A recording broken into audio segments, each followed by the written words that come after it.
Alright, you delightful human beings, and welcome back to the channel, or welcome if you're new here. I'm Christina, aka That Writer, and today we are gathered here to watch our stories. We're here to watch Friday Night Smackdown.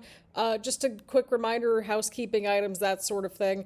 We won't be here to do reactions next week, and that includes WrestlePalooza. Just because I'm spending time with my mom next week, so I'm excited about that. I will be posting a few gaming videos next week. I should have about 3 videos next week, just doing our little universe mode series and stuff like that. So there will still be videos. I'm just not going to be doing reaction videos next week. So there's that. Anyway, we've got quite an episode on our hands. It's kind of stacked tonight, at least it feels a little stacked this week. Obviously, last week was very eventful with AJ Lee returning. That was the big moment, right? But this week we've got Brock Lesnar returning. He's going to be saying something probably. I don't know. That or destroying somebody. It's probably one of the two. Maybe both. We don't know. And then, of course, we've also got Sami Zayn's Open Challenge. I want to see who answers that. We've got Tiffany versus Jade for the Women's Championship. And we've got Randy Orton versus Drew McIntyre, which I don't get why they just didn't put that on WrestlePalooza, but again, we've still got like another week or so, right? This could be another match they add there. I don't know. We'll have to see. Either way around, grab your snacks, grab your choice of beverage, get comfy and cozy, make sure that you're taking care of yourselves, make sure that you're taking care of your mental health, and let's just jump right into the reaction, people. Alrighty, friends, we got Brock Lesnar out here. Of course, he returned at SummerSlam, and then we didn't see him for a minute, and well, he came back last week, and kind of ruined that good old time that we were having with John Cena and Sami Zayn for the U.S. title, and the match has been made for WrestlePalooza. We got John Cena versus Brock Lesnar on the docket, and I need to center my lower third. There we go. Oh my god, R-Truth is out here now. I mean, hey, I'm not entirely mad at this whole situation, because I mean, R-Truth and John Cena, they rekindled everything, and they're back to who they're meant to be, right? Although I really wish we would have had more of just like serious R-Truth there for a while, right? Like, I wanted to see where all that was gonna go, but yeah, I mean, at least they wrapped up that, so. Leave R-Truth alone. He caught him off guard there. He's like, all right, I don't know where this man's going. I'm still scared of this dude, like, let's be real. Yes! Stand up for your childhood hero, R-Truth. Maybe this is where we get the layer into the serious R-Truth. He's sticking up for his childhood hero. This is so ridiculous, but it's R-Truth. We brought back Ron Cena. Oh my god, we're tying this all back. R-Truth is making this so good. Oh, we appreciate you, R-Truth. We appreciate you. Well, we can't see him, Brock. That's why we don't know where John Cena's at. He literally are we going in circles?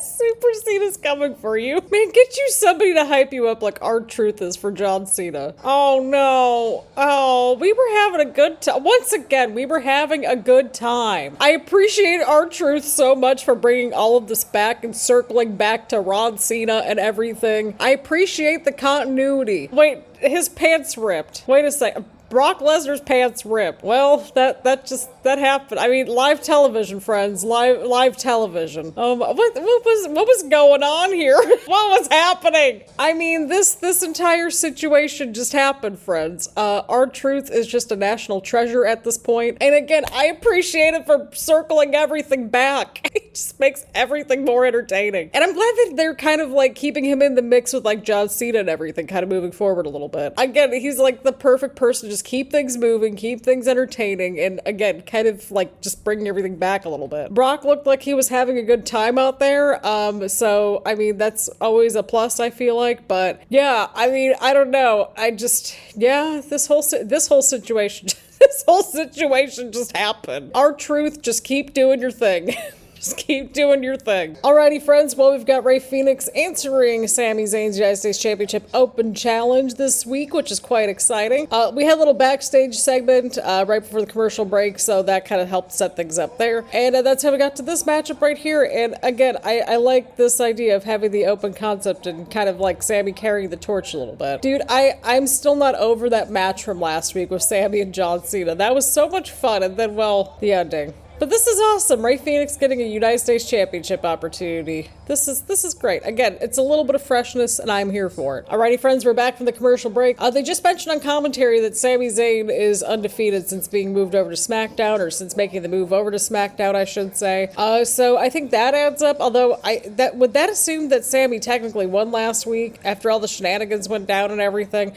But either way, we haven't gotten too far into the matchup just because, well, I think we were at 2 minutes before the commercial break, so just some context there. Rey Fenix with a huge move. Beautiful flying kick right there. I think Rey Fenix might be looking for something here. Oh my god. Rey Fenix is awesome. Just that is all. Y'all, they're really promoting the crap out of Worlds Collide on this show. Like, they've been showing, like, everybody, like, showing up to the building and stuff, right? Because, like, SmackDown's in Virginia, and then, like, Worlds Collide is in Las Vegas, so that's a whole situation. And Worlds Collide is going to be starting literally right after SmackDown. And I'm like, oh, that's cool, a free wrestling show on YouTube. I love when that happens. Give me all the free stuff. Oh, what was that? Oh, boy, Sami's got him lined up in the corner. Oh, missed the haluva kick in the corner there. Oh, beautiful DDT right there. Into the cover, into the cover, into the cover. Oh, kick out at 2. Oh, come on. Well, friends, we got back from the break and I forgot to unpause the recording. So that happened, but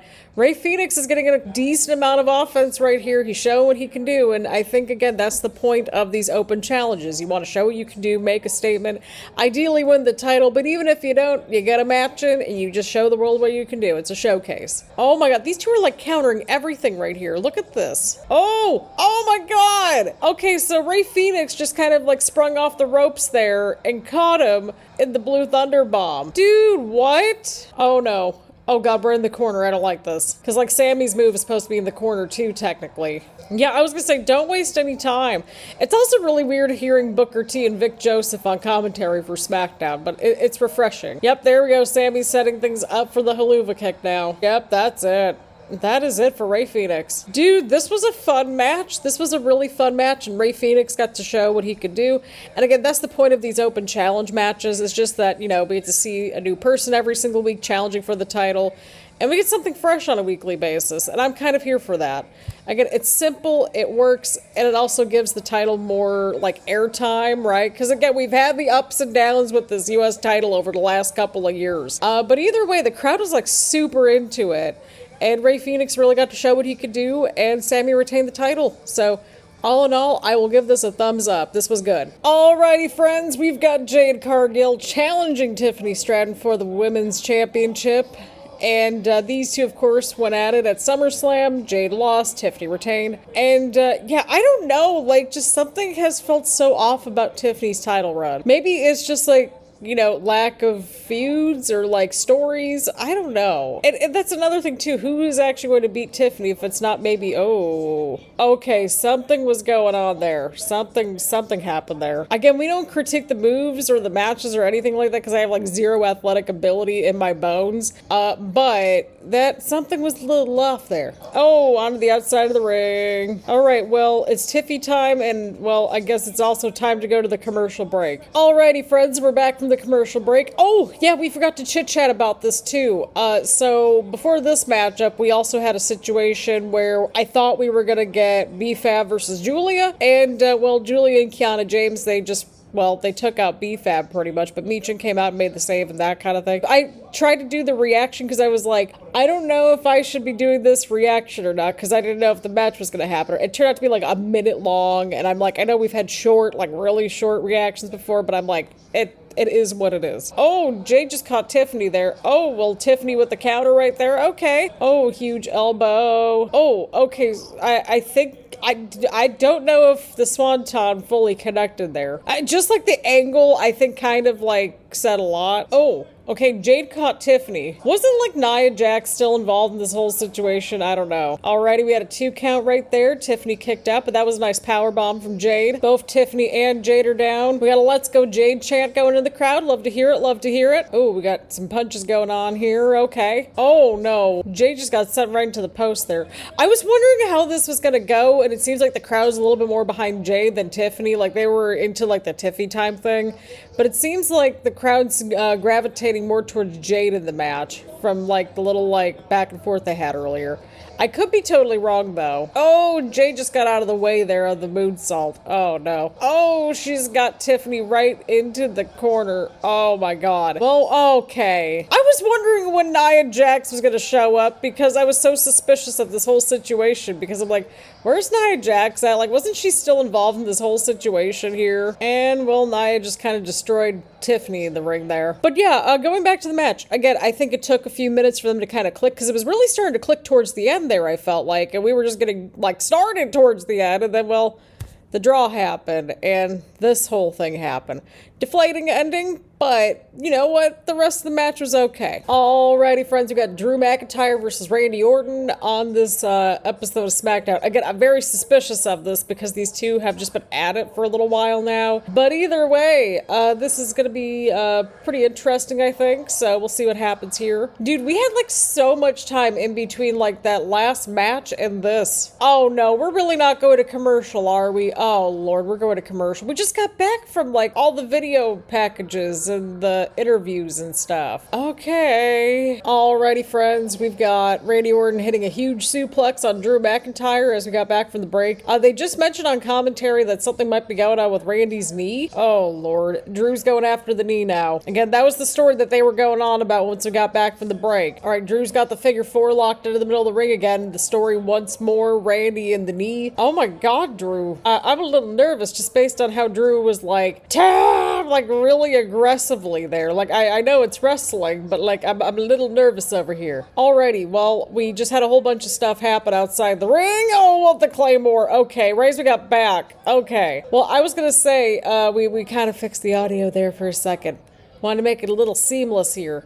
But yeah, now we're back outside the ring again. We just had the RKO out of nowhere, but Drew's outside the ring. Oh no. Oh, I smell shenanigans, right? I smell shenanigans. I smell shenanigans. Oh no. Okay, well, Randy's got a little cut on his face there, on his forehead. Uh-oh. Drew's kind of in the right spot for the punt. Oh no. Yep, Randy's hearing the voices. Randy's hearing the voices. The referee's trying to stop Randy. Get out of his way, ref. Oh, Drew ducked out of the way there. Oh, okay, yeah, no, I think Randy's done. I think Randy's done because basically he like ducked the referee there, almost got the referee in the corner, and well, Drew took advantage of it and picked up the win, and I think this was probably the right choice. He just like shoved the referee out of the way. Oh no. Now Drew's going after Randy once again outside the ring. Oh no, this is gonna be like a few weeks back, right? When he like just completely like just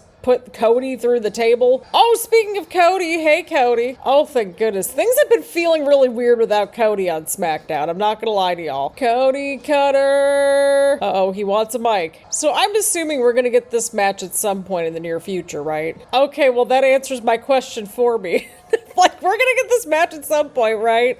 And well, Cody said WrestlePalooza. WrestlePalooza's shaping up to be quite a show, and I think it makes sense because it's gonna be the first one on a ESPN and all that, so it'll be really interesting to see what happens there. Again, thankfully, I won't have to change any of my streaming habits, which is great. Again, we're going to be losing Peacock, and I'm okay with it. I'll just wait for a Black Friday deal for that one. Anyway, besides the point, this was a good little match here. Drew is just a menace at this point.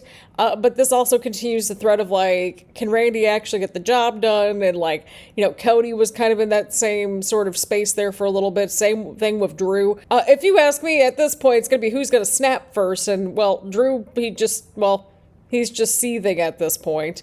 So it's going to be who's going to snap first. Probably Randy if I had to take a gander, right? Right. Either way around, this was still a good match. The crowd was into it. It's going to get a thumbs up. So there is that.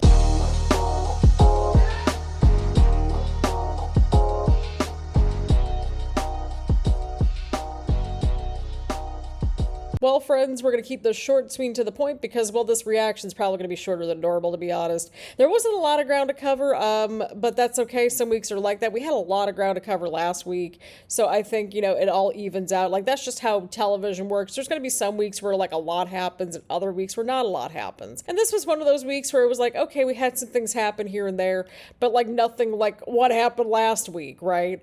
Overall, I did enjoy that opening segment, mostly because R-Truth is just hilarious at this point, but he did bring everything back a little bit, and he's just awesome. He's just awesome. I don't know how else to word it. Then, of course, we had Sami Zayn and Rey Fenix. Those two knocked it out of the park, and Rey Fenix really got to show what he could do in that match, too, so I thought that was a cherry on top. And again, that's kind of the point of the open challenge and what the point of that was, kind of, sort of, right, when John Cena was doing it. And it was to kind of give a spotlight to the people that, like, you know, maybe don't get a ton of TV time or just want to have a fair shake at getting a title opportunity and that sort of thing. It automatically just keeps things fresh. And again, as long as we're seeing that US title on our screens being defended regularly, I'm okay with it. And again, it doesn't have to be like every single week that it's being defended, but just like have it on the show on a regular basis. We were finally starting to move in the right direction there for a little bit. And then I don't know what was going on there. Again, this was a pretty straightforward episode this week, although I didn't like how we had they always do it at around like 9:30 to kind of fill in all the time where it's like, oh my God, we have all these video packages and everything. Like, I understand, like, I like video packages and everything, but it felt like we had a lot of filler too, like in between. Like, I felt like we had longer breaks in between all the matches. But like, again, that's a me thing anyway. Like, again, I like the video packages, but it felt like we had a lot of them this week. And I get it, like, right, like not everybody's gonna get the TV time or anything like that, but that's just what I've noticed. Anyway, that being said, thank you all so much for tuning in. Leave a like, leave a comment, make sure to hit the subscribe button and hit the bell button so you get notifications around here and that sort of thing. Again, thank you all so much for tuning in, and I will see you all in the next one.